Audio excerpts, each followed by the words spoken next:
अस्सलाम वालेकुम students, welcome to my YouTube channel engineer Mohammad Ahmed online teacher and tutor.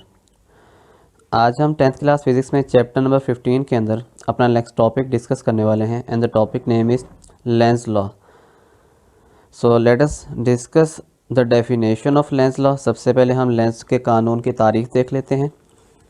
According to the definition of lens law, the direction of an induced current in a circuit is always such that it opposes the cause that produce it।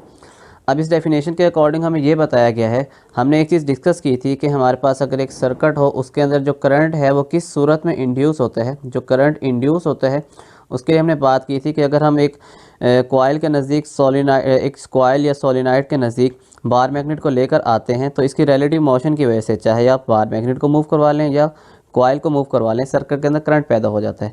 अब यहाँ पर हमें ये बताया गया है कि ये जो करंट इंड्यूस होता है ये अपनी डायरेक्शन इस तरीके से अलाइन करता है कि ये अपने ही सोर्स की मुखालफत पैदा करना शुरू कर देते हैं। अब यहाँ पर इसी से क्या मतलब है, जैसा कि आप देख सकते हैं कि इस केस के अंदर जब हम एक बार मैग्नेट को सोलिनॉइड के नज़दीक लाते हैं तो इसके अंदर सोलिनॉइड के अंदर करंट पैदा होना शुरू हो जाता है, करंट इंड्यूस हो जाता है और ये जो सोलिनॉइड है एक इलेक्ट्रोमैग्नेट बन जाता है और एक मकनातीस की तरह या मैग्नेट की तरह बिहेव करना शुरू कर देता है।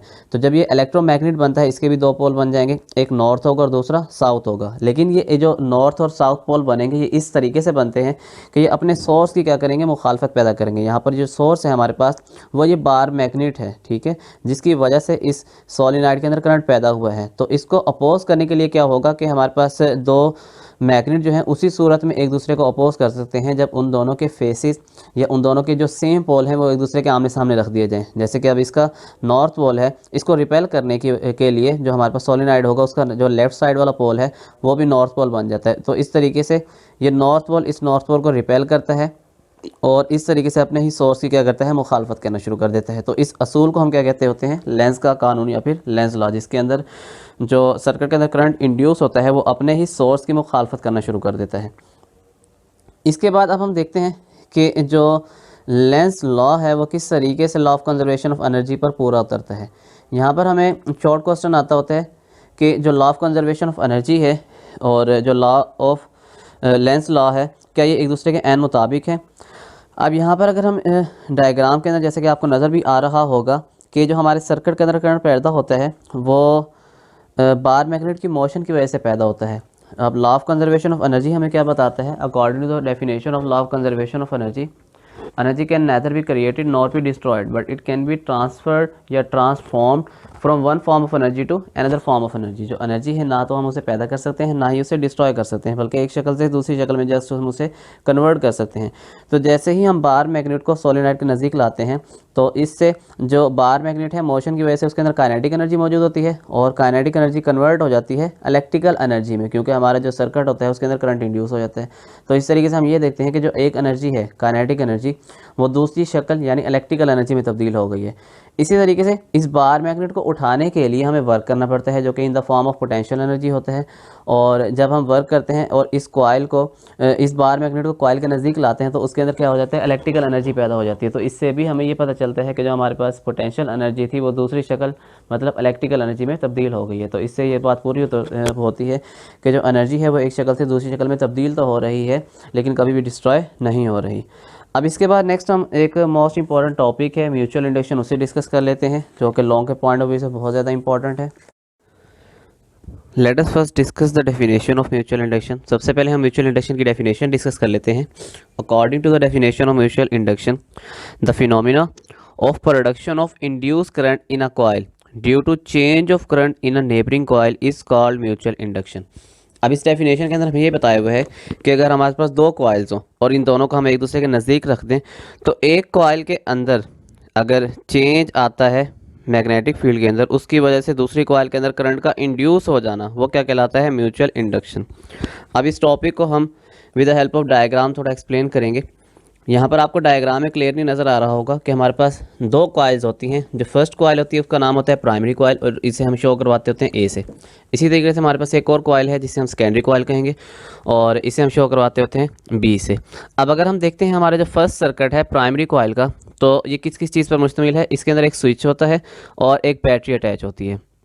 और जो हमारे पास सेकेंडरी कॉइल होती है उसका जो सर्किट है उसके अंदर हमने एक गैल्वानोमीटर लगाया होता है। गैल्वानोमीटर के नाम से आप फैमिलियर हैं कि जो गैल्वानोमीटर होता है it is use just for the detection of current, कि इससे हम सर्किट के अंदर जस्ट इस चीज़ का अंदाज़ा लगा सकते हैं कि हमारे सर्किट के अंदर करंट इंड्यूस हुआ है या नहीं हुआ। और उसको भी कैसे हमें पता चलता है कि अगर जो गैल्वानोमीटर है उसकी जो नीडल है डिफ्लेक्शन शो करवाती है तो उससे इस चीज़ का आइडिया क्लियर हो जाता है कि हमारे सर्किट के अंदर करंट पैदा हो चुका है। और अगर डिफ्लेक्शन शो नहीं होती तो इससे ये पता चलता है कि हमारे सर्किट के अंदर कोई भी करंट इंड्यूस नहीं हुआ। तो इसको हम ब्रीफली डिस्कस करते हैं with the help of diagrams. कि लेट्स सपोज कि हमारे पास स्टार्ट में जो सर्किट है उसके अंदर अगर हम देखते हैं कि स्टार्ट में हमारे पास जो सर्किट है कुछ इस तरह का है। यहाँ पर आप देख सकते हैं हमारे पास जो दो कॉइल हैं, कॉइल ए है और कॉइल बी है। जो प्राइमरी कॉइल है उसका जो सर्किट है उसके अंदर का स्विच को हमने ऑफ रखा हुआ है। तो आप जानते हैं जब स्विच ऑफ होता है तो सर्किट हमारा ब्रेक हो चुका है, सर्किट हमारा कंप्लीट नहीं है, तो इस सर्किट के अंदर कोई भी करंट पैदा नहीं होगा। जब प्राइमरी में पैदा करंट नहीं होगा तो इसकी वजह से जो हमारे पास कॉइल है उसके अंदर भी कोई मैग्नेटिक लाइंस ऑफ फोर्स पैदा नहीं होंगी। जब ए के अंदर लाइंस ऑफ फोर्स नहीं होगी, मैग्नेटिक लाइंस ऑफ फोर्स, तो हमारा जो कॉइल बी है उसके अंदर भी कोई मैग्नेटिक लाइंस ऑफ फोर्स नहीं इंड्यूस होंगी और ना ही हमारा जो सर्किट है सेकेंडरी कॉइल का उसके अंदर कोई करंट पैदा होगा। और इसका हमें कैसे पता चलता है? मज़ीद जो गैल्वानोमीटर होती है उसकी डिफ्लेक्शन शो नहीं होती, इसकी जो नीडल है वो स्टैटिक फॉर्म में रहती है, हरकत नहीं करती। तो इससे भी हमें आइडिया हो जाता है कि हमारे सर्किट में अभी तक कोई भी करंट इंड्यूस नहीं हुआ। अब हम क्या करते हैं, अगर इस स्विच को ऑन करवा देते हैं तो देखते हैं हमारे सर्किट पे क्या फ़र्क पड़ने वाला है।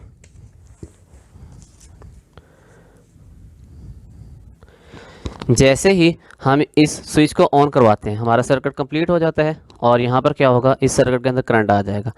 अब जैसे ही ये करंट कॉइल ए में से गुजरता है तो इसके अंदर मैग्नेटिक फील्ड पैदा हो जाती है और magnetic field in the form of magnetic lines of force पैदा होती है। अब ये जो मैग्नेटिक लाइंस ऑफ फोर्स हैं ए के अंदर काफ़ी स्ट्रॉन्ग होती हैं और कॉइल हमने जो बी इसके साथ रखी होती है, ये जो मैग्नेटिक लाइंस ऑफ फोर्स हैं इस कॉइल बी में के अंदर से भी गुजरना शुरू हो जाती हैं। तो स्टार्ट में आप देख सकते हैं कि हमारे जो कॉइल ए है इसके अंदर मैग्नेटिक लाइंस ऑफ फोर्स की तादाद ज़्यादा है, लेकिन जो बी है उसके अंदर स्टार्ट में कोई भी मैग्नेटिक लाइंस ऑफ फोर्स उसकी अपनी नहीं होती। लेकिन जैसे ही ए से magnetic lines of force B की तरफ जाना शुरू करती हैं तो इसकी जो वैल्यू होती है आहिस्ता आहिस्ता बढ़ना शुरू हो जाती है और हमारा जो सर्किट है उसके अंदर भी करंट इंड्यूस हो जाता है और गैल्वानोमीटर जो है फुल डिफ्लेक्शन शो करवाता है कि इस टाइम जो करंट इंड्यूस हुआ है वो मैक्सिमम वैल्यू अटेन कर चुका है। अब जैसा कि अगर हम एक कॉमन एग्जांपल देखते हैं कि हमारे पास अगर दो जार्स हैं, जो एक जार ए है और एक लेट्स सपोज के हमारे पास एक और जार है जिसको हमने नाम दिया हुआ है बी का। अब इन दोनों जार्स को हम एक्सप्लेन करते हैं with the help of an example कि अगर जार ए के अंदर हमारे पास पानी है और बी जो है एम्प्टी है तो जार जो ए है उससे जो पानी होगा वो बी के अंदर आना शुरू हो जाएगा। और ये कब तक पानी बहता रहेगा? जब तक इन दोनों का लेवल इक्वल नहीं होता।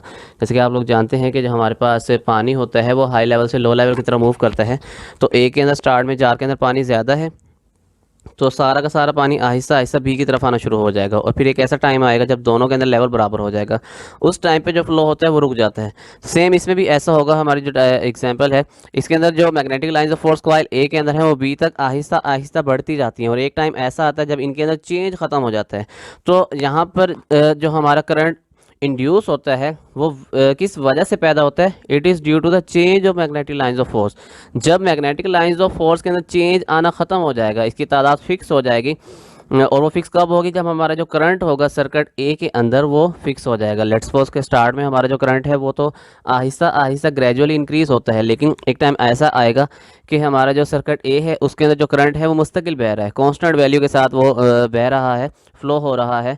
तो उस केस में जो हमारे पास मैग्नेटिक लाइंस ऑफ फोर्स होंगी वो भी सेम हो जाएंगी, चेंज ख़त्म हो जाएगा। तो उस केस में जो सर्किट बी होता है उसके अंदर गैल्वानोमीटर की डिफ्लेक्शन ये हमें शो करवाती है कि अभी सर्किट के अंदर करंट आहिस्ता आहिस्ता क्या हो गया, ख़त्म होना शुरू हो गया, डिफ्लेक्शन उसकी ख़त्म हो जाती है।